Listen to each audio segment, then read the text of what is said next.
So we're going to continue kind of wrapping up our discussions of Java sequential streams by looking at how they work internally, which I think is quite fascinating. It'll give you a better insight about how to use them effectively and what they're doing underneath the hood.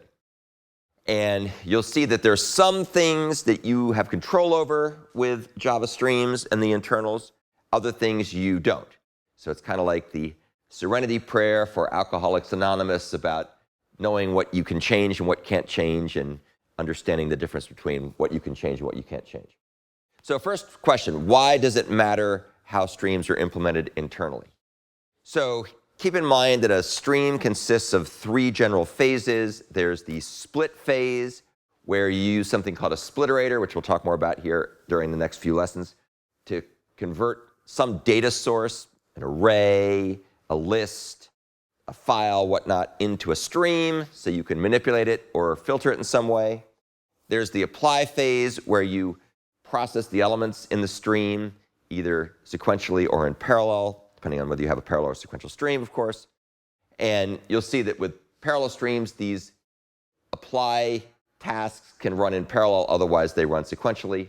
And then the third and final phase is the combine phase, which triggers all the intermediate operations and then creates a single result, typically if you have a reduce or collect operation, or something with a side effect if you have something in the for each family of terminal operations.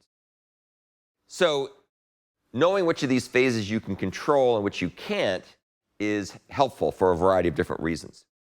And we're going to focus here on sequential streams and how they work, and then we'll talk about parallel streams when we get into the parallel streams discussions, which will take place starting next week.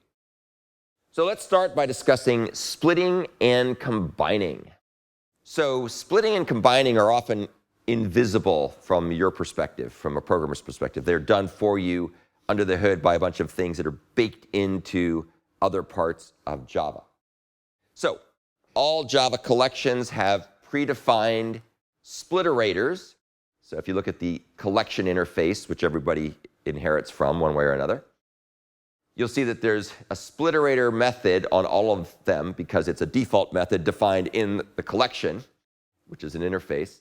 And this default collection makes a call to splitterator, and we'll talk more about that later when we get into it. And you'll also notice that the stream method, which is a factory method that we've used repeatedly to create a stream, calls splitterator. So stream support.stream calls splitterator.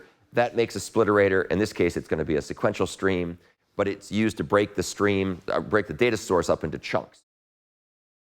There's also another class in this case, which is called collectors.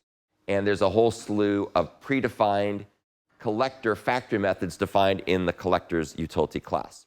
And we've seen some of these already. We've seen toList. You've worked with variants of toList. There's also a toList method defined on the stream API itself, but back in the day you had to call it through collectors. And there's one for toSet, there's one for toMap, and grouping by, and all this kind of good stuff.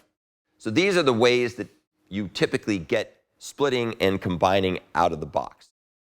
However, it's also possible to customize the behavior of splitting and combining. If you have a reason for whatever to take greater control over the beginning and end of a stream, you can dictate how that works. And the way this works, as you might expect, is there's an interface for spliterator that has a bunch of methods in it.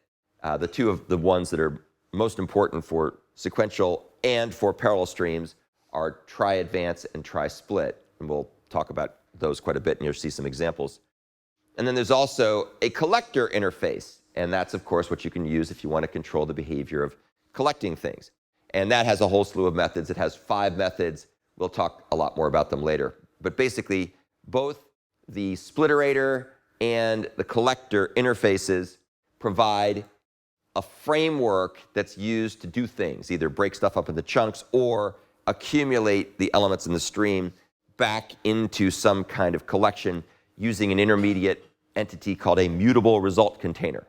And we talked about that last time, about how collect uses a mutable result container, whereas reduce expects immutable stuff. So remember, that's one of the distinctions between the two.